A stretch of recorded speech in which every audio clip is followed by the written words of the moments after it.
বিকেল বেলা গেলাম মাকে নিয়ে ডাক্তারখানায়, তারপরে বাড়ি এসে খেলাম মাছের চপ।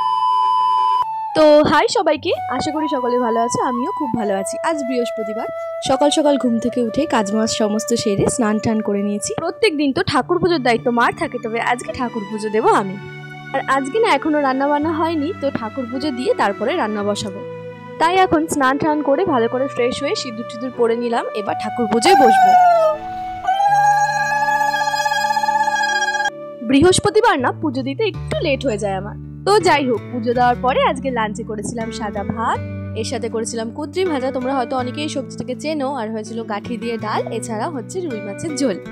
মার সুগারটা আবার একটু অতিরিক্ত বেড়ে গেছে, তাই মাকে নিয়ে বিকেলবেলা দুজন মিলে চলে গেলাম ডক্টরের চেম্বারে ডক্টর দেখাতে। আর সুগারের ডাক্তারের পাশাপাশি আজকে এখানে একটা বাচ্চাদেরও ডক্টর বসেছিলেন, তাই দেখো কত ছোট ছোট বাচ্চারা এসেছিল, একদম সব 24 দিন 20 দিন এরকম, সবাইকে একটু আদর টাদর করেছিলাম।